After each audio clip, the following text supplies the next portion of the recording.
In today's video, I'm going to talk about how and what camera gear I carry when I'm out cycling.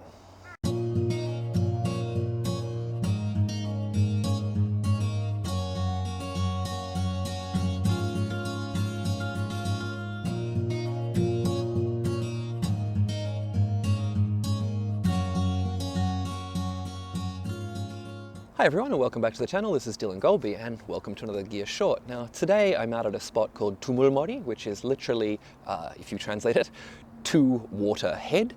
Not a great title in English, but basically it is the confluence of the North and South Han rivers. This is the point where they join together and form one here in Korea. And so it's a little bit of a tourist spot. You know, a lot of young kids come out here, have a coffee and a date, walk along the river together, that sort of thing. But also at this time of year, which is autumn, we get really, really cool mornings and sort of really warm days. And so we get this beautiful mist or fog rising off the river, and it can make for a really dramatic kind of scene, especially if you get the right conditions and you get the rising sun to backlight it. And so if you come out here in the mornings at this time of year, you'll just see lines of very, very expensive, very long lenses shooting this little island that's out here. It basically stands off the mountains there. It's a bit more contrasty, and so you get this sort of beautiful backlit fog with a little island in the shot. And so everybody comes out and tries to pretty much get that. So I've been walking around essentially shooting sort of some minimal stuff of the mountains and some minimal stuff of the water, a few things, you know, the ducks swimming around and things like that. But onto what I actually wanted to talk about today, which is how and what I carry when I go out cycling. And this is a video that I've been meaning to make for a while, and thanks to one of our viewers last week who sort of gave me a bit of a kick and said, you know, please, what do you do? How do you do this? I'm going on a trip soon and I'd love to hear how you do it. So I've decided to go ahead and make this today and just talk you through sort of what the decisions were behind how I carry my gear. So I want to start with the very first thing, which is what is your goal? You know, when you're going out on a trip, you can basically be going out to cycle, you could be going out to photograph, or you could be trying to do a mix of the two, and that will really dictate how and what you decide to take with you. So for me, there are basically three styles of trip that I do. The first one is going to be where I'm just riding around the city, getting some exercise. There's another one where I'm basically going to be doing like a longer multi-day trip, maybe some cross-country riding or something like that.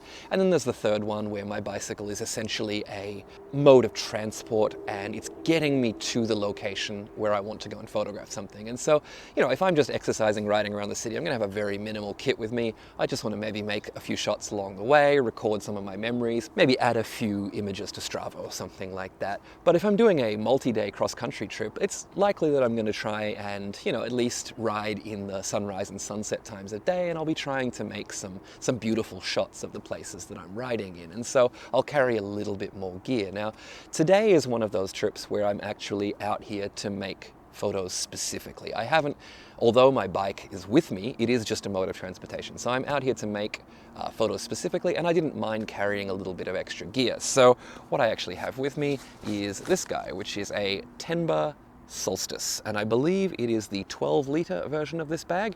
And basically this allows me to carry quite a bit of gear. So I can actually fit, although I don't have it with me today, I can actually fit the GFX with the 45-100 f4 and the 63mm in there, along with my Haida M10 kit. So you can get quite a bit of big gear into this bag despite its small size.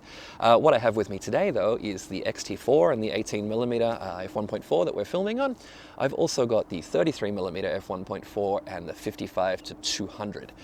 Those were basically allowing me to get some, you know, nice wide minimal stuff, maybe get some shallow depth of field with the 33, and then be able to zoom in and sort of pick out little compositions on the mountains if there was some nice mist and things like that with the 55-200. I've also got with me the Haida M7 kit, which sits really nicely in the top. I've got this little bag, Filter Nest, I think it's called, Filter Nest Mini maybe, just a filter nest, from Mindshift. And this allows me to fit my entire, ooh, that sun is getting really bright. This allows me to fit my entire M10 kit into here. Let me just see if I can fix that exposure for you guys. We'll go down to f2. All right, that should be a little bit better. Now, so I actually have the 6-stop filter from the N7 kit on that lens right now, which is helping me to get this sort of shallow depth of field shot. The other great thing about this bag is it actually has tripod pockets on either side. And so what I can do is actually put the Jitso tripod, I can take it apart, put the head on one side and the legs on the other, so I can sort of balance the weight out a little bit, and I don't really notice it while I'm riding along. So this bag's been really, really good, but again, I only take it out when I'm going to take a little bit more gear, I'm going on a longer trip, and maybe I need to throw some food and a jacket in the back of it as well. I'm not going to take this out when I'm just riding around the city for fun. So we'll see this with the next bag I talk about as well, but one of the other things that I wanted to do was avoid, say, a messenger style bag with a single strap. And the reason for that is, while you're riding around, even though I'm riding a flat bar bike and I'm in a pretty upright position, I'm not sort of down in the drops or anything like that on a road bike, I am still sort of leant over and I'm going to be cornering and things like that. And if you've got a messenger bag on, they do tend to slip around a little bit and you might end up, having it fall around, and that could be quite dangerous. So I definitely didn't want to do that. And the other thing that I tried to avoid when I was looking for these bags was actually having the camera on the bike in any way. So you can get handlebar bags, you can get, saddle bags and things for these bikes, but that to me just seems like it would create a lot of vibration through those bags, especially on less than perfect ground, and you'd end up possibly damaging the cameras. So I would prefer to have the bag on my body so I can absorb a bit of that vibration, then the bag can absorb it, and then the cameras should theoretically be safer. At least it makes me feel better.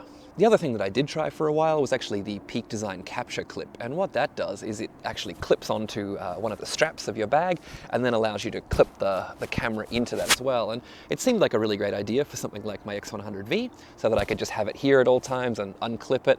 Although I'm not going to be doing that while I'm riding, it does mean that I might stop, not get off my bike, and just very quickly make a snap. So that would be something that would encourage you to make a little bit more photography. But in the end, what I found was I didn't really feel comfortable having my camera sort of flopping around up there.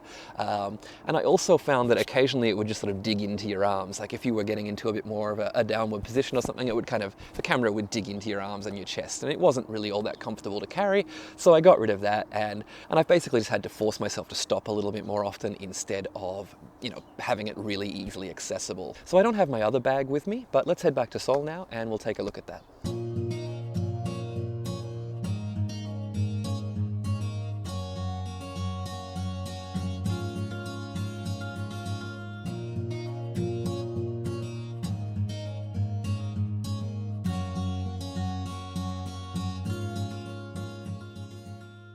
Okay, so here we are back in Seoul, showered and a little bit less disheveled than before. So what I wanted to talk about was actually this second bag. Now, this is a Low Pro M-Trekker HP 120. I'll have links to all this stuff down below if you guys want to check it out. But basically what this is it's a little waist pack. You can also turn it into sort of a messenger style bag by making the strap a little bit longer and kind of putting it across the middle.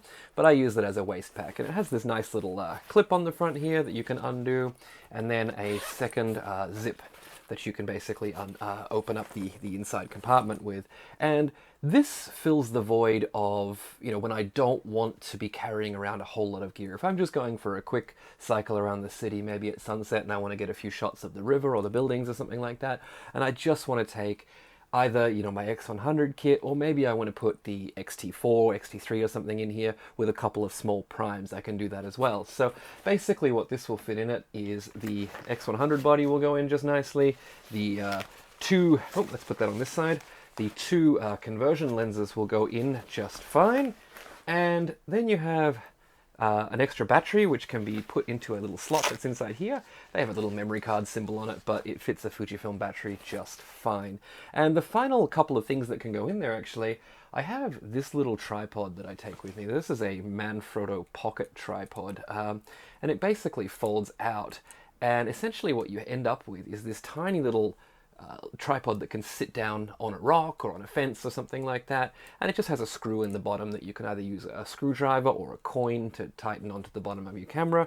And so I put that guy in just in the front there, and that way I've always got a little bit of extra support, so I don't have to be ramping up the ISO or carrying a giant tripod.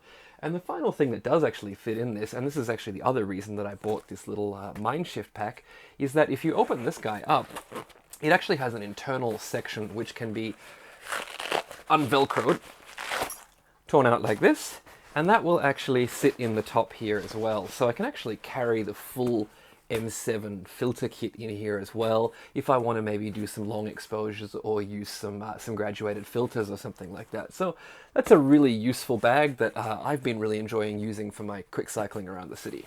So that's the way that I found to best carry my gear on the bike, and of course it's not really an exhaustive list, and it is literally just for my gear. So if you guys have some other suggestions about how you might go about, taking photographic equipment when you're out cycling, I'd really love to hear about them in the comments, and I'm sure it will help other people as well, so please get involved there. As always, I will have a little slideshow at the end of this with some photos that I've taken around the various cycling paths in Korea using these particular setups. So if you're interested in seeing a little bit more about, what you can see if you go cycling in Korea, please do stick around and check that out. And as always, thank you guys for watching. I hope that you've enjoyed it, and we'll see you in the next one. Cheers!